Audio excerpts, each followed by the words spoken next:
नमस्कार मित्रांनो, आत्ताचा हा विषय आहे, हा आंतरराष्ट्रीय संबंधांवरचा विषय आहे, पण तो घेणं आवश्यक आहे।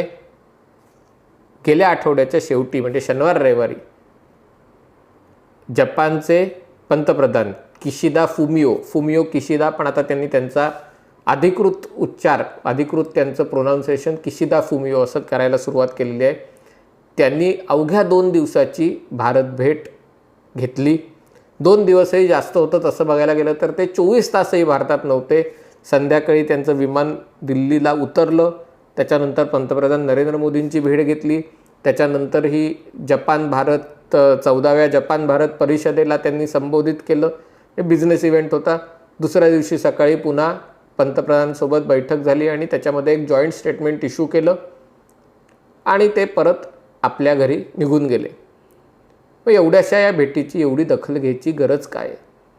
गरज अशासाठी आहे कारण भारत आणि जपान यांच्यातल्या मैत्रीला 70 वर्ष पूर्ण होत आहेत आणि जपानचे पंतप्रधान किशिदा फुमियो यांच्या भेटीवर युक्रेनमध्ये चालू असलेल्या युद्धाचं, तसंच लडाखमध्ये आणि अरुणाचलमध्ये अन्य भागामध्ये सीमा भागात चीनच्या आक्रमकतेचं सावट होतं। जी चर्चा झाली ती मुख्यतः या विषयांवर झाली। पण असं असलं तरी भारत आणि जपान संबंध महत्त्वाचे आहेत। आशियातले हे 2 प्रबळ देश आहेत, हजारो वर्षांचा इतिहास असलेले देश आहेत। राजनैतिक संबंधांना अवघी 70 वर्ष झाली असली तरी भारत आणि जपान आधुनिक देश म्हणून संबंधांना 120 वर्ष होऊन गेलेली आहेत। 1903 साली जपान इंडिया असोसिएशनची स्थापना झाली, म्हणजे आता त्याला 120 वर्ष पुढच्या वर्षी किंवा हे 120वं वर्ष ते आहे। आणि तसं बघायला गेलं तर सांस्कृतिक संबंधांचा इतिहास हजारो वर्षांचा आहे। दरम्यानच्या काळात म्हणजे स्वातंत्र्याच्या पूर्वी स्वामी विवेकानंदांपासून ते जमशेदजी टाटांपर्यंत आणि गुरुदेव रवींद्रनाथ टागोरांपासून अन्य लोकांपर्यंत जपानला भेट दिलेली आहे लोकांनी। नेताजी सुभाषचंद्र बोस यांचं तर जपानशी असलेलं नातं कुणी विसरू शकत नाही। रासबिहारी बोस ज्यांनी आझाद हिंद सेनेची ती मोठी करण्यात, रासबिहारी बोस संस्थापना करण्यात त्यांचा एक मोठा वाटा आहे। जरी ते संस्थापक आहेत नाही त्याच्याबद्दल वाद असला, दुसरे कोणीतरी ती स्थापना केली होती असं म्हटलं जातं। आणि न्यायमूर्ती राधा विनोद पाल, कारण दुसऱ्या महायुद्धानंतर जपानचा जो अपमान करण्यात आला, युद्धखोरीचा ठपका जपानच्यावर ठेवण्यात आला, अशा वेळेला जपाननी जे काही केलं ते स्वतःच्या राष्ट्रीय हिताला डोळ्यासमोर ठेवून केलं असं विरोधातलं मत देणारे एकमेव न्यायाधीश, जपानच्या सन्मानार्थ उभे राहणारे एकमेव न्यायाधीश म्हणजे राधा विनोद पाल होते। आणि त्याच्यामुळे भारताबद्दल जपानला विशेष आदर आहे। इतिहासातनं बाहेर या, वर्तमानात या, आज जपान भारताचा एक सगळ्यात महत्त्वाच्या भागीदारांपैकी एक आहे। भारतात गुंतवणूक करणाऱ्या देशांमध्ये जपानचा सध्या 5वा क्रमांक आहे। सध्या अशासाठी म्हटलं की 2-3 वर्षापूर्वी जपान 3रा सगळ्यात मोठा गुंतवणूकदार होता। भारताला जो विकासात्मक सहाय्यता निधी, कर्ज जे काही म्हणजे दिलं जातं त्यात जपान जगात पहिल्या क्रमांकावर आहे। नुसते प्रकल्पांची यादी जर बघितली तर जपान भारतात किती मोठे प्रकल्प उभारतोय आणि त्यातले किती प्रकल्प आपण त्याला बट्ट्या लावतोय ते देखील आपल्याला लक्षात येईल। त्याच्यामध्ये सगळ्यात महत्त्वाचा म्हणजे बुलेट ट्रेन प्रोजेक्ट, ज्याला आपण रिक्षा महत्त्वाची, बुलेट ट्रेन कमी महत्त्वाची असं त्याला एक स्वरूप दिलेलं आहे। महाराष्ट्रात खास करून मुंबईतला मेट्रो प्रकल्प असेल, पुन्हा राजकारण सुरू आहे। मुळा मुठा नदीच्या शुद्धीकरणाचं आणि तिथे त्या सुशोभीकरणाच्या प्रकल्पाला जपान अर्थसहाय्य करत आहे।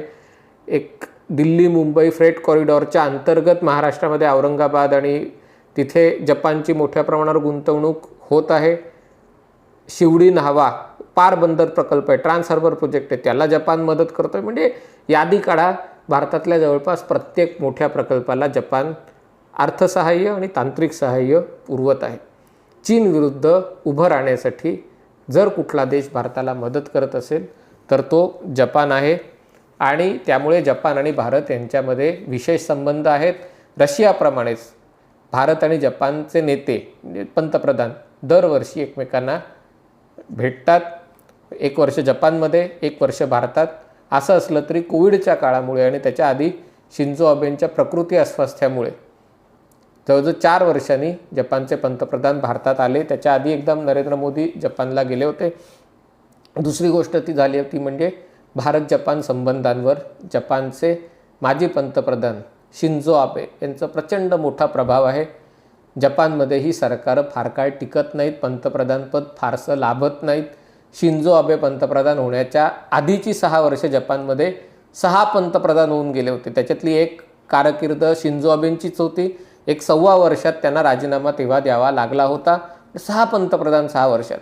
आणि त्याच्यानंतर शिंजो आबे जवळजवळ 2012 ते 2020 जवळजवळ 8 वर्ष शिंजो आबे पंतप्रधान होते. जपानमध्ये भारताशी असलेल्या संबंधांना महत्त्व देण्याचं काम जर कोणी केलं असेल तर ते शिंजो आबेंनी केलेलं होतं. आणि खास करून चीनचा जो धोका आहे तो ओळखून भारताला पुढे नेणं आणि क्वाडची संरचना करणं, क्वाडची संकल्पना ही शिंजो आबेंची होती. आणि त्यामुळे शिंजो आबेंनी जेव्हा प्रकृती अस्वास्थ्यामुळे राजीनामा दिला, चिकटून बसले नाहीत की मला पंतप्रधानपद हवंच आहे, मी हॉस्पिटलमधनं पंतप्रधान राहीन, मी घरातनं पंतप्रधानपद चालवेन, असं त्यांनी केलं नाही. तडकाफडकी राजीनामा दिला. कारण जर मी माझ्या सर्वोत्तम माझी आरोग्याची स्थिती नसेल तर मला पंतप्रधानपदी एक दिवसही राहता, कारण तो तिथल्या देशात त्या लोकांच्या व्हॅल्यू सिस्टीम, मूल्य पूर्णतः वेगळी आहेत. आपल्याकडे लोक वेगळा विचार करतात, पण हे महत्त्वाचं आहे. आणि ऑक्टोबर 2021 किशिदा फुमिओ यांनी जपानची सूत्र हाती घेतली. त्याच्या आधी योशिहिदे सुगा पंतप्रधान होते 2020-21 म्हणजे त्यांनाही अवघ्या 14 वर्षात त्यांना राजीनामा द्यावा लागला होता. पण किशिदा फुमिओ हेही जपानमध्येही भारतासारखी एक गोष्ट कॉमन आहे, म्हणजे तिथेही असे घराणेशाही किंवा राजकीय घराणी आहेत आणि त्याच्यामधले लोक उच्च पदस्थ असतात. शिंजो आबेंचे आजोबा काहीतरी पंतप्रधान होते, आईकडचे. हे जे किशिदा फुमिओ आहेत त्यांचेही नातेवाईक, जे वडील आणि हे सगळे जपानमधले राजकारणात यशस्वी होते. ते राजकीय कुटुंबातनं ते येतात. हिरोशिमा मतदारसंघ तिकडनं ते येतात. नागासाकी आणि हिरोशिमावर अण्वस्त्र हल्ला अमेरिकेने केला होता. त्याच्यात हिरोशिमाचं प्रचंड नुकसान झालं होतं आणि त्यामुळे हिरोशिमामध्ये खास करून अण्वस्त्र प्रसारबंदीबद्दल लोक अधिक आग्रही आहेत. भारताने NPT नॉन प्रोलिफरेशन ट्रीटीवर अण्वस्त्र प्रसारबंदी करारावर सह्या केलेल्या नाही आहेत आणि त्यामुळे भारताशी अणुऊर्जा क्षेत्रात सहकार्य करायला जपानच्या नेमस्तवादी लोकांचा विरोध असतो. आणि हे किशिदा फुमिओ त्याच नेमस्तवादी नेत्यांमध्ये गणले जातात. पंतप्रधानपदी जरी ते आत्ता विराजमान झाले असले जेमतेम 5 महिन्यापूर्वी, तरी देखील शिंजो आबे पंतप्रधान असताना ते बराचसा काळ जपानचे परराष्ट्रमंत्री होते. आणि त्यामुळे भारतासोबत संबंध सुधारण्यात जसा वाटा शिंजो आबेंचा आहे तसाच तो वाटा किशिदा फुमिओंचाही आहे. या काळामध्ये जपाननी गेल्या 5 वर्षामध्ये 3.5 लाख कोटी येनची गुंतवणूक भारतात केली. येत्या 5 वर्षामध्ये 5 लाख कोटी येनची म्हणजे डॉलरमध्ये म्हणायचं झालं तर 42 अब्ज डॉलरची गुंतवणूक जपान भारतात करणार आहे. हा खूप मोठा आकडा आहे. पण असं असलं तरी या भेटीवर प्रामुख्याने जे सावट होतं ते युक्रेनमधल्या घटनांचं होतं, रशियाच्या आक्रमणाचं होतं, युद्धाचं होतं. अर्थात भारताने अधिकृतरित्या अजून त्याला रशियाचं आक्रमण वगैरे म्हटलेलं नाही आहे. भारताची भूमिका खूप मोजून मापून तारेवरची कसरत करणारे, कारण भारताचं रशियावरचं अवलंबित्व मोठं आहे. या उलट जपानची स्थिती आहे.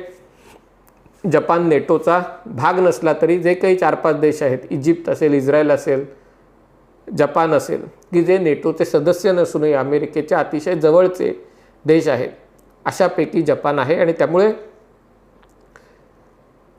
जपान रशियाबद्दल अधिक आक्रमक आहे. रशियाचा निषेध जपानने केलेला आहे. दुसरं म्हणजे जपान आणि रशिया यांच्या सीमा जुळतात. जपान जरी बेट असलं तरी सागरी सीमा आणि खास करून काही बेटं आहेत समुद्रात, त्यांच्यावर रशियाचा दावा आहे आणि त्यामुळे ते त्यांच्यामध्ये मतभेद आहेत. अमेरिकेचं सैन्य कायम जपानमध्ये तैनात असतं आणि त्यामुळे रशिया आणि जपान यांच्यात संबंध तितकेसे चांगले नाहीत आणि त्यामुळे जपाननी याबाबत भूमिका घेतलेली आहे.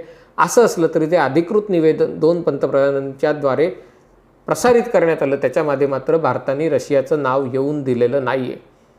पण असं असलं तरी या निवेदनामध्ये अफगाणिस्तानमधल्या परिस्थितीवर भाष्य आहे, पाकिस्तानवर याच्यामध्ये जपाननी टीका केलेली आहे. 26/11चे दहशतवादी आणि पठाणकोट हल्ल्याला जबाबदार असलेले लोक त्यांच्यावर पाकिस्तानने कडक कारवाई करावी.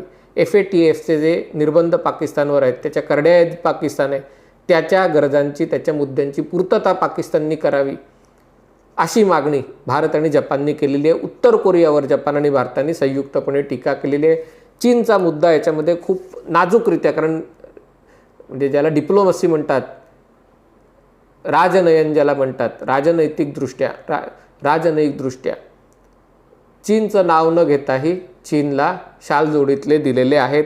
आणि त्याच्यामध्ये मुख्यतः चीनचा उल्लेख करायचा होता, जो इंडो पॅसिफिक आहे, जे चीनला या संपूर्ण भागाला इंडो पॅसिफिक म्हणणं म्हणजे भारताचं नाव त्याच्यामध्ये घेणं चीनला पसंत नाही आहे. आफ्रिकेच्या पूर्व किनाऱ्यापासून ते अमेरिकेच्या पश्चिम किनाऱ्यापर्यंत, अर्थात अमेरिकेच्या दृष्टीने भारताच्या किनाऱ्यापासून ते अमेरिकेच्या किनाऱ्यापर्यंत हा इंडो पॅसिफिक आहे. मधला भाग मिडल ईस्ट कदाचित म्हणत असेल, पण भारताच्या दृष्टीने इंडो पॅसिफिक हा मोठा आहे. आणि ह्या इंडो पॅसिफिक संचारासाठी, व्यापारासाठी सगळ्यांना खुला राहावा अशी भूमिका घेतलेली आहे. चीन या समुद्रात ठिकठिकाणी प्रवाळ बेटं बांधून, कृत्रिम बेटं उभी करून त्याच्या आजूबाजूच्या समुद्रावर हा सगळा आपला एक्सक्लुझिव्ह झोन आहे, इकॉनॉमिक झोन, म्हणजे त्या भागात फक्त आपणच मासेमारी करू शकतो, त्या भागात आपणच खनिज उत्खनन करू शकतो अशी भूमिका चीनची आहे. इतरांनी त्याच्यात येऊ नये, त्याला भारत आणि जपाननी विरोध केलेला आहे.